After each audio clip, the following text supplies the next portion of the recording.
ఎట్లయినా ఉండొచ్చు, మా ఇష్టము, మేము ఇలాగే మాట్లాడతాము అనే వాళ్ళకి మనం ఏం చేయలేం. మనం వాళ్ళకి గుడ్ లక్ టు దెమ్ అంతే, అంతకు మించి ఏం చెప్పాలి. మాట్లాడిన దానికి కంటిన్యూషనే బహుశా మనం తీసుకోబోయే రెండో టాపిక్.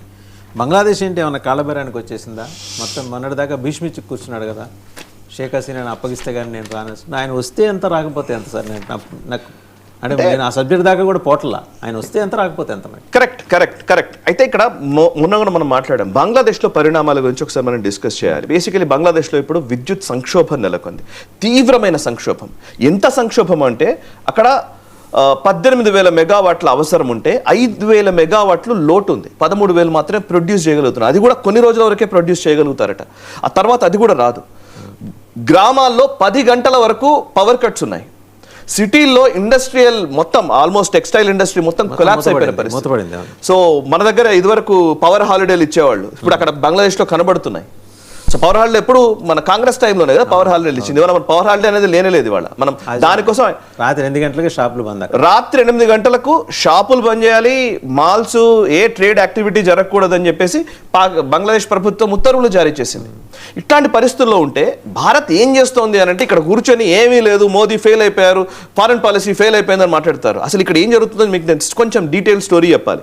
దీంట్లో ఏంటంటే బంగ్లాదేశ్కి లిక్విఫైడ్ న్యాచురల్ గ్యాస్ కావాలి, ఎల్ఎన్జీ కావాలి. వాళ్ళ పవర్ ప్లాంట్ నడవాలన్నా ఏది చేయాలన్నా కానీ ఎల్ఎన్జీ అవైలబిలిటీ లేదు. హార్మూజ్ బ్లాక్ అయింది. బ్లాక్ అయిన తర్వాత ఇప్పుడు అక్కడ నుంచి రావాలంటే కష్టం, షిప్మెంట్స్ లేవు.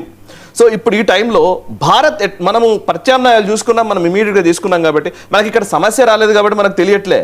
బయట దేశాలు ఎంత దారుణమైన పరిస్థితులు ఉన్నాయో వాళ్ళని చూస్తే అర్థమవుతుంది. యూరోపియన్ కంట్రీస్ సఫర్ అవుతున్నాయి, జపాన్ సఫర్ అవుతోంది. ఇటు పాకిస్తాన్లో అయితే అంధకారంలో ఉంది. పాకిస్తాన్, బంగ్లాదేశ్ అంధకారంలో ఉంది.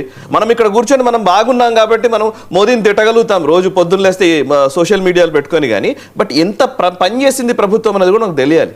సో ఇవాళ బంగ్లాదేశ్లో ఉన్న పరిస్థితి ఏంటి? ఎల్ఎన్జీ క్రైసిస్ ఉంది.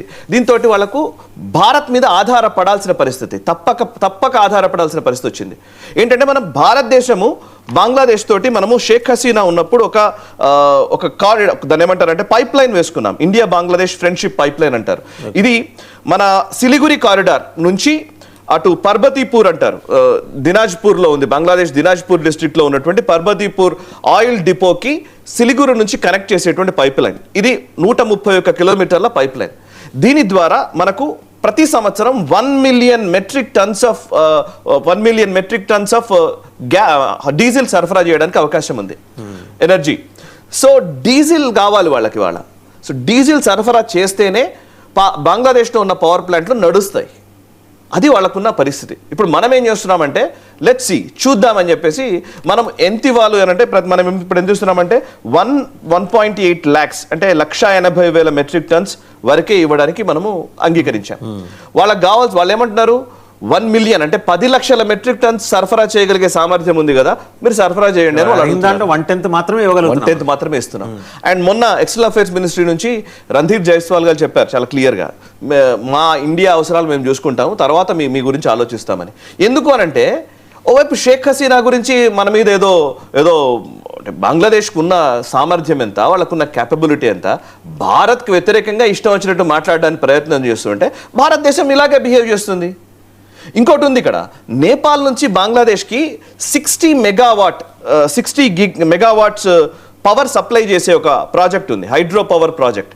నేపాల్ నుంచి బంగ్లాదేశ్కి వెళ్ళాలి, కరెక్ట్గా మన భారత్ నుంచే వెళ్ళాలి. అది నేపాల్లోని దాల్కేబార్ నుంచి భారత్లో ఉన్న బీహార్లో ఉన్న ముజఫర్పూర్ అండ్ బెహ్రామారా అంటే అది బంగ్లాదేశ్లో ఉన్నటువంటి ప్రాంతానికి ఈ 60 మెగావాట్ పవర్ ప్రాజెక్ట్ ఇది. సో మనం ఏం చేసామంటే 40 మెగావాట్ మాత్రమే అలో చేస్తున్నాం, 20 మెగావాట్ అలో చేయట్లే. క్యారెట్ అండ్ స్టిక్, ఖచ్చితంగా బంగ్లాదేశ్ ఏది పడుతుంది అనుకుంటే నీ ఇష్టం వచ్చినట్టు మాట్లాడతామంటే కూరుకోం మేము. మా దగ్గర స్టిక్ ఉంది, క్యారెట్ ఉంది, నీ క్యారెట్ కావాలా, సో మా మాట వినాల్సిందే. సో భారతదేశం కూడా చాలా స్ట్రిక్ట్గా చెప్పడంతో ఇప్పుడు కాళ్ల బేరానికి వస్తున్న పరిస్థితి బంగ్లాదేశ్ నుంచి చాలా వరకు రిక్వెస్ట్లు వస్తున్నాయి. అండ్ మొన్ననే మనం డిస్కస్ కూడా చేశాం. దినేష్ త్రివేది గారు భారత హై కమిషనర్ బంగ్లాదేశ్లో ఉన్నటువంటి వ్యక్తి, ఆయన మన తారిక్ రహమాన్ని కలిశారు ఆగస్టు 10వ తేదీన. 11వ తేదీన ప్రధాని నరేంద్ర మోదీ గారిని కలిశారు. అండ్ బ్రీఫింగ్ జరుగుతోంది అటు ఇటు. అండ్ మనం వాళ్ళని బ్రిక్స్ సమావేశాలకు రమ్మంటున్నాం. సెప్టెంబర్ 12వ తేదీన జరిగే బ్రిక్స్ సమావేశాలకి రమ్మని తారిక్ రహమాన్ ఇన్వైట్ చేశాం. వస్తాడా రాడా తన ఇష్టం, మీరు కూడా ఇందాక అన్నారు, వస్తే రాని లేకపోతే లేదు, దాంట్లో పెద్ద పోయేది. కానీ మనం మేము ఫ్రెండ్లీ నేచర్తో మేము బిహేవ్ చేస్తున్నప్పుడు మీరు ఫ్రెండ్లీగా ఉంటే బెటర్. లేకపోతే ఇగో మీ పవర్ క్రైసిస్ ఉంది చూసారా, ఈ క్రైసిస్ని ఎట్లా మీరు ఎదుర్కొంటారో చూడండి. సో ఇదివరకు మొయిజు కూడా అట్లాగే చేశాడు. మాల్దీవ్స్ అధినేత మొయిజు అతను చైనాకు అనుకూలంగా మాట్లాడి ఇండియా అవుట్ క్యాంపెయిన్ చేశాడు. ఏం జరిగింది? మాల్దీవ్స్ ఏం చేయగలిగింది? మన దేశంలో ఉన్న చాలా మంది మాట్లాడారు, అయిపోయింది ఇంకా మాల్దీవ్స్తో మన ఒప్పందం పోతే మనకు చాలా కష్టం అవుతుంది అది ఇది అన్నారు. ఏమైంది? మొయిజు మళ్ళీ కాళ్ళబేరానికి వచ్చాడు. శ్రీలంక మళ్ళీ కాళ్ళబేరానికి వచ్చింది. బంగ్లాదేశ్ కూడా అదే పరిస్థితిలో ఉంది. ఈవెన్ నేపాల్ కూడా రాబోయే రోజుల్లో అదే పరిస్థితికి వస్తుంది. సో మనం నిజంగా చెప్తున్నాను సార్ అనుబంధంగా ఇంకోటి తయారాడు బంగ్లాదేశ్